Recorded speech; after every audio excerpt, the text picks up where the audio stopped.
Hello दोस्तों, आज हम बात करेंगे शिव खेरा की बुक यू कैन विन के बारे में। सबसे पहले तो शिव खेरा की इस बुक के टाइटल में ही एक मोटिवेशन छिपी हुई है, यू कैन विन। ये एक पॉजिटिव माइंडसेट को रिफ्लेक्ट करती है, जिसके अनुसार अगर हम सही तरीके से मेहनत करें तो हम किसी भी चीज में सक्सेस पा सकते हैं। अगर आपने अभी तक अपने जीवन में सफल होने के लिए कोई एक्शन प्लान यानी कि कोई प्रैक्टिकल योजना नहीं बनाई है, तो ये बुक समरी आपको नया एक्शन प्लान बनाने में मदद करेगी। और ये बुक समरी आपको जिंदगी जीने का तरीका और मुश्किलों से बाहर निकलने का तरीका सिखाएगी। यू कैन विन बुक जीवन में सफलता पाने के लिए मोटिवेशन और प्रैक्टिकल अप्रोच के साथ साथ एक सेल्फ हेल्प बुक है, जिसे आप अपनी जिंदगी में उतार कर कामयाब हो सकते हैं। इस बुक की समरी को अच्छे से समझने के लिए मैंने इसे 3 पार्ट में डिवाइड किया है। तो सबसे पहला पार्ट है इम्पोर्टेंस ऑफ एटीट्यूड। एटीट्यूड क्यों जरूरी है, ये बताने के लिए ऑथर बहुत सारी कहानियां शेयर करते हैं। वो बताते हैं कि एक समय की बात है, एक आदमी जो गुब्बारे बेचने का काम करता था, वो गांव के आसपास लगने वाले मेलों में जाता था और गुब्बारे बेचता था। बच्चों का ध्यान अपनी तरफ आकर्षित करने के लिए रंग बिरंगे गुब्बारे बेचता था, लेकिन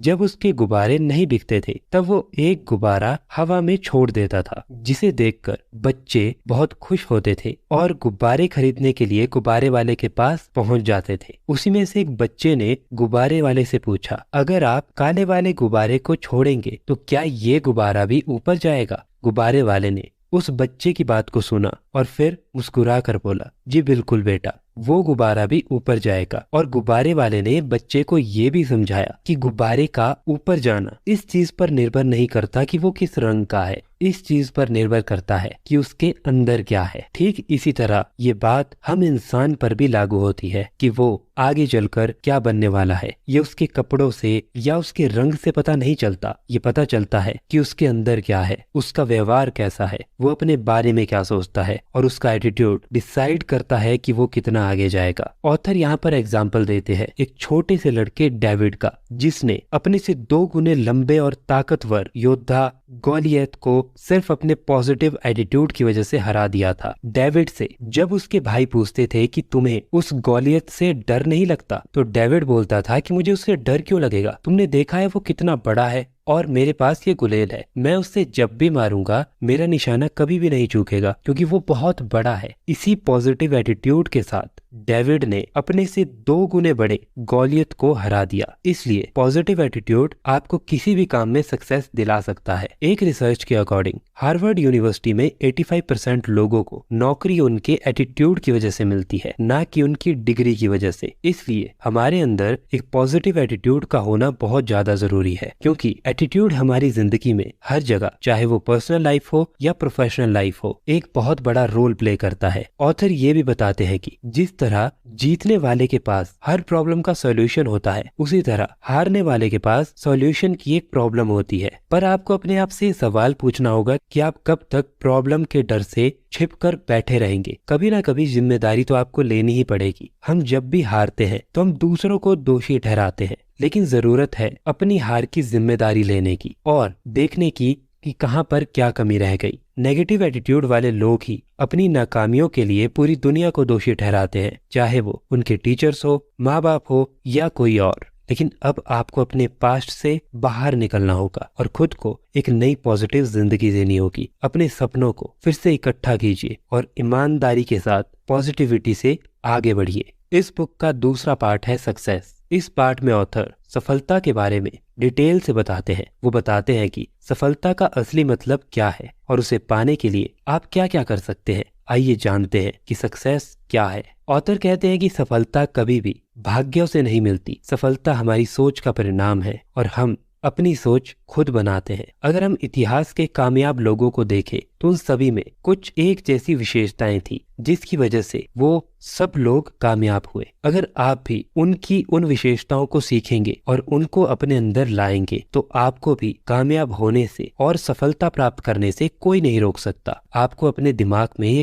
क्लियर रखना होगा कि आपको अपनी जिंदगी में क्या चाहिए और क्या नहीं चाहिए, क्योंकि हर इंसान के लिए सफलता का अलग अलग मतलब है। कुछ लोगों के लिए सफलता का मतलब है बहुत सारे पैसे कमाना। कुछ लोग बस अपनी लाइफ में बहुत ज्यादा फेमस होना चाहते हैं। कुछ लोग नाम और पैसा दोनों कमाना चाहते हैं, कुछ लोग बस स्वस्थ रहना चाहते हैं, कुछ लोग अपने रिश्तों को ठीक करना चाहते हैं, कुछ लोगों के लिए मन की शांति ही सफलता है। पर आप जीवन में जो भी गोल बनाते हैं उस गोल को हासिल करना ही आपकी सफलता है। इसलिए अभी के लिए अपना गोल क्लियर कर लीजिए। ऑथर कहते हैं कि सफलता एक साइकिल की तरह है।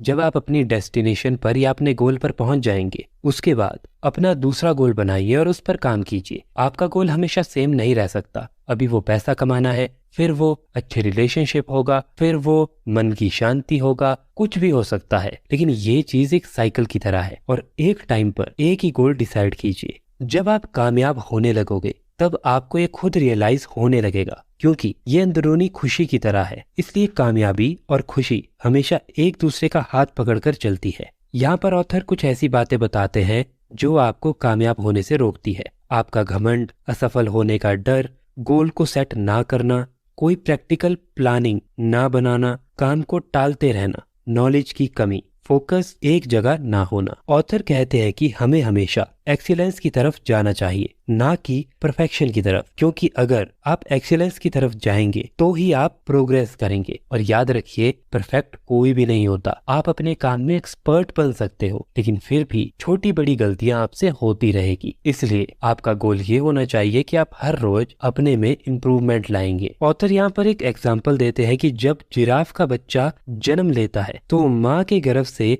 10 फीट की ऊंचाई से पीठ के बल गिरता है। गिरने के बाद उसमें खड़े होने की शक्ति नहीं होती। जब जिराफ का बच्चा खड़ा नहीं होता तो उसकी माँ उसे बार बार जोर से लाते मारती है और ये बच्चा तब तक वो लाते खाता रहता है जब तक वो उठकर खड़ा नहीं हो जाता। और कुछ देर बाद वो बच्चा डगमगाते हुए उठकर खड़ा हो जाता है। अगर जिराफ के बच्चे को अपनी माँ से ये लाते खाने को ना मिलती तो वो खड़े होने से पहले ही शेर या किसी शिकारी के पेट में पहुंच जाता। यहाँ पर ऑथर बस ये समझाना चाहते हैं कि हर प्राणी को संघर्ष करना पड़ता है। प्रकृति का ये नियम है। आपको ये समझना होगा कि आपको सरवाइव करना है तो आपको अपने आप को स्ट्रांग बनाना होगा, क्योंकि यहाँ पर वही सरवाइव करता है जिसके पास पावर है, जो स्ट्रॉन्ग है या जो सक्सेसफुल है। अब ऑथर यहाँ पर यह भी बताते हैं कि एक सक्सेसफुल इंसान में क्या क्या क्वालिटी होती है। ऑथर कहते हैं कि 3 चीजें ऐसी है जो हर सक्सेसफुल इंसान में है और आपको भी इनके बारे में जानना चाहिए। Number 1, burning desire. ऑथर बताते हैं कि जीवन में सफलता प्राप्त करने के लिए सफल होने की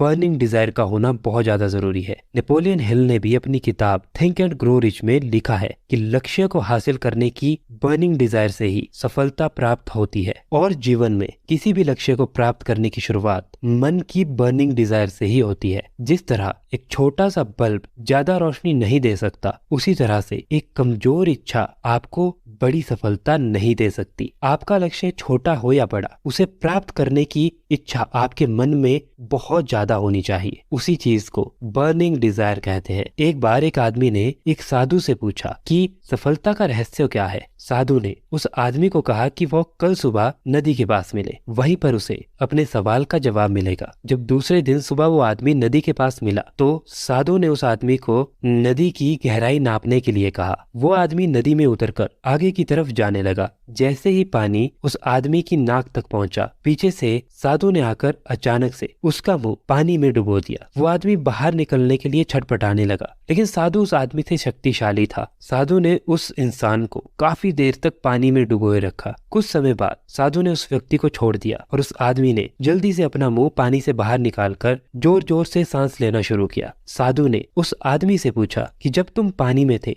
तो तुम क्या चाहते थे? आदमी ने कहा, जल्दी से बाहर निकलकर सांस लेना चाहता था। साधु ने कहा, यही तुम्हारे सवाल का जवाब है। जब तुम सफलता को उतनी ही तीव्र इच्छा से चाहोगे जितनी तीव्र इच्छा से तुम अपनी सांसों के लिए सोच रहे थे, तभी तुम सफल बन पाओगे। सफल लोगों की दूसरी क्वालिटी है कमिटमेंट। कमिटमेंट मतलब वादा करना। ऑथर बताते हैं कि ईमानदारी और बुद्धिमानी वो खंबे हैं जिनके बलबूते पर आप कमिटमेंट करते हैं और उसे निभाते हैं। ईमानदारी का मतलब है ऐसे समय में भी ईमानदार रहना जब आपके पास दौलत की कमी हो जाए। बुद्धिमानी इसी में है कि आप कभी ऐसा समय आने ही ना दे जब आपको दौलत की कमी हो जाए। जीवन में सफलता प्राप्त करने के लिए अपने आप से कमिटमेंट करना बहुत जरूरी है। ऑथर कहते हैं कि सफल हर इंसान बनना चाहता है, लेकिन उस सफलता सफलता के लिए कमिटमेंट और मेहनत नहीं करना चाहता। ज्यादातर लोग बस यही कहते रहते हैं कि अगर ऐसा हो जाए तो मैं ये कर दूंगा, वो कर दूंगा, लेकिन सफलता के लिए हालात बनते नहीं, बनाने पड़ते हैं। सफल होने के लिए हमें अपने आप को कंडीशन के हिसाब से ढालना पड़ता है, तभी हम सफल बनते हैं, वरना आप हमेशा वेट करते रह जाओगे। सफल लोगों की तीसरी क्वालिटी है रिस्पॉन्सिबिलिटी, मतलब जिम्मेदारी। ऑथर कहते हैं कि कामयाब लोग अपनी जिम्मेदारियों को जानते हैं, वो अपनी जिम्मेदारी खुद उठाते हैं, अपने फेलियर की भी, अपने सक्सेस की भी। अगर आप अपने सक्सेस की जिम्मेदारी अपने ऊपर लेते हैं तो आपको अपने फेलियर की जिम्मेदारी भी अपने ऊपर लेनी चाहिए। और आपको ये समझना चाहिए कि आपकी जिंदगी ना तो मेरी वीडियो या किसी और की वीडियो नहीं बदल सकती। आपको ये समझना होगा कि आपकी लाइफ को बदलने के लिए आपको अपने आप को बदलना होगा। अब ऑथर आगे ये भी बताते हैं कि वो कौन कौन सी चीज है जो आपको सफल होने से रोकती है। नंबर 1, रिस्क लेने का डर। रिस्क लेने का मतलब ये नहीं है कि आप कुछ भी कर दें बिना सोचे समझे, बल्कि ये होता है कि आप समझदारी से सही डायरेक्शन में रिस्क लें। रिस्क का मतलब सबके लिए अलग अलग होता है। जैसे कि कोई व्यक्ति बाइक चलाने से डरता है और वो कभी भी रिस्क नहीं लेता है तो कभी भी बाइक चलाना नहीं सीख पाता है। वहीं कोई व्यक्ति ये सोचता है कि वो बाइक चलाना सीख लेगा तो वो बाइक के मजे ले पाएगा और अपनी बाइक चलाने की ड्रीम को पूरा कर पाएगा। और वो रिस्क लेता है, बाइक चलाता है, सीखता है, लेकिन आपको ये याद रखना होगा वो रिस्क लेता है अपनी पूरी सेफ्टी के साथ, हेलमेट पहनकर, एक लिमिटेड स्पीड पर बाइक चलाकर। अगर आप अनलिमिटेड स्पीड पर बाइक चलाओगे तो उसको रिस्क लेना नहीं, उसको बेवकूफी कहते हैं। रिस्क लीजिए, लेकिन सोच समझ कर रिस्क लीजिए, जिसमें आपको पता हो कि आपको कम नुकसान होगा। अगर आप रिस्क ले रहे हो बिना सोचे समझे और बिना कोई प्लानिंग बनाए तो आप कुछ भी कर लो, आपको फेलियर का ही सामना करना पड़ेगा। दूसरी चीज है दृढ़ता की कमी। ऑथर बताते हैं कि बहुत सारे लोगों की लाइफ में जब भी कोई प्रॉब्लम आती है तो उन्हें उससे दूर भागना ज्यादा आसान लगता है, जबकि विनर्स कभी मैदान छोड़कर नहीं भागते। यहाँ पर आपको बस ये समझाया जा रहा है कि मैटर नहीं करता आप फेल हो गए क्या आप पास हो गए, मैटर ये करता है कि क्या आप उस चीज से लड़े। अगर आप उस चीज से लड़े तो आपको एक्सपीरियंस मिलेगा और आप अगली बार और अच्छे से प्रैक्टिस कर पाओगे। हम सभी को कभी ना कभी फेलियर मिलता है, लेकिन इसका मतलब ये नहीं है कि आप हार मान लो। हार मानने में और असफल होने में बहुत बड़ा फर्क होता है। असफल मैं भी हुआ हूँ, असफल आप भी होंगे, लेकिन हार मानने का मतलब है आप उस काम को छोड़ रहे हो, आप पीछे हट रहे हो, और ये चीज आपको बहुत ज्यादा कमजोर बनाती है। और ये आप एक फील्ड में नहीं करोगे। एक बार अगर आपने ये कहीं पर कर लिया तो बाद में ये चीज आपके लिए आसान बन जाएगी। इसलिए बस कोशिश करते रहिए, प्लानिंग बनाकर अपने अंदर इम्प्रूव कीजिए और फिर से कोशिश कीजिए। तीसरी चीज जो आपको सफल बनने से रोकती है वो है पेशेंस का ना होना। इस दुनिया में अभी तक जितने भी लोग असफल हुए हैं उन सभी में सबसे कॉमन बात यह है कि उन्हें रिजल्ट बहुत जल्दी चाहिए, और ये एक ऐसी बीमारी है जिससे ओवरकम करना बहुत ज्यादा मुश्किल है। मैं अपना एग्जांपल देता हूँ। मुझे इस चैनल को बनाने में 2 या 3 साल लग गए। उसके बाद मुझे 1,24,000 सब्सक्राइबर मिले, लेकिन 2 या 3 साल के लिए मैंने पेशेंस रखा। और ये चीज लाइफ में हर जगह काम करती है। जितना बड़ा एग्जाम होगा आपको उतनी बारी उस एग्जाम को अटेम्प्ट करके क्लियर करना होगा। बहुत कम लोग होते हैं जो बड़े बड़े एग्जाम को फर्स्ट ट्राई में पूरा कर पाते हैं। मैक्सिमम लोग आप ऐसे देखेंगे जिन्होंने सेकंड या थर्ड ट्राई में किसी बड़े एग्जाम को क्लियर किया। बस मैं आपको ये समझाना चाहता हूँ कि रिजल्ट के लिए पेशेंस होना बहुत जरूरी है। अभी पिछली वीडियो में भी मैंने ये कहा था कि आपको एक्शंस लेने में पेशेंस नहीं लेना चाहिए, लेकिन आपको रिजल्ट के लिए पेशेंस रखना चाहिए। इस बुक का लास्ट पार्ट है मोटिवेशन। ऑथर कहते हैं कि मोटिवेशन एक फ्यूल की तरह काम करती है। अगर किसी गाड़ी में फ्यूल खत्म हो जाए तो वो गाड़ी बंद पड़ जाती है। ठीक उसी तरह से अगर हमारे अंदर का भी ये फ्यूल खत्म हो जाए तो हम अपने गोल तक नहीं पहुंच सकते। इसलिए आपको अपने गोल के प्रति हमेशा मोटिवेट रहना पड़ेगा, और आप हमेशा मोटिवेट तभी रह सकते हैं जब आप अपने गोल को अपने इमोशन के साथ कनेक्ट कर देंगे। फॉर एग्जाम्पल, अगर आप अपने गोल को अपने पेरेंट्स के साथ जोड़ते कि अगर मैं सफल बनूंगा तो मेरे पेरेंट्स को इतनी मेहनत नहीं करनी पड़ेगी, वो एक आराम की जिंदगी जी पाएंगे, मैं उनको सारी चीजें बहुत आसानी से दे पाऊंगा, जिन चीजों के लिए आज तक उन्होंने कमी देखी है वो उन चीजों को देख पाएंगे, वो फैसिलिटी ले पाएंगे। ये चीज आपको अपने इमोशंस में जोड़नी होगी और धीरे धीरे ये चीज आपकी मोटिवेशन का काम करेगी। तो इसलिए अपने अंदर ये मोटिवेशन रखिए और किसी ना किसी इमोशन से उस चीज को कनेक्ट कर दीजिए और अपने आप को बेटर बनाते रहिए। ये भी याद रखिए कि टॉक्सिक मोटिवेशन से बच के रहिए। बहुत सारे लोग ऐसी मोटिवेशन देते हैं कि एक दिन में जिंदगी बदल दीजिए, 24 घंटे में सब कुछ याद कर लीजिए। लॉजिकली अपने आप से पूछिए कि क्या ये चीज पॉसिबल है? एक दिन में अगर लोगों की जिंदगी बदलती तो क्या आज सब सफल नहीं होते? एक दिन में सब कुछ याद होता तो क्या हर इंसान टॉपर नहीं होता? मैं आपको ये समझाना चाहता हूँ कि मोटिवेशन एक अच्छी चीज है, लेकिन वो सही मोटिवेशन होनी चाहिए। लास्ट में बस मैं आपको ये समझाना चाहता हूँ कि कोई भी मोटिवेशनल वीडियो हो, जब तक आपके पास कुछ करने का रीजन नहीं है, खासकर इमोशनल रीजन नहीं है, तब तक आप सफल नहीं बन सकते। चाहे आप कुछ भी कर लो, आप चाहे मेरी वीडियो देख लो, आप किसी और बड़े यूट्यूबर की वीडियो देख लो, आपकी लाइफ नहीं बदलने वाली, क्योंकि आप बस वीडियोस देख रहे हो लेकिन आप उन चीजों को इम्प्लीमेंट नहीं कर रहे। तो याद रखिए, अपने आप को बीच बीच में अच्छा फील करवाने के लिए वीडियोस देखिए, लेकिन अगर आप हर रोज ये चीज कर रहे हो तो इसको करने का क्या फायदा? आज के लिए बस इतना ही। वीडियो को देखने के लिए thank you so much. Video को लाइक और चैनल को सब्सक्राइब करना बिल्कुल मत भूलना।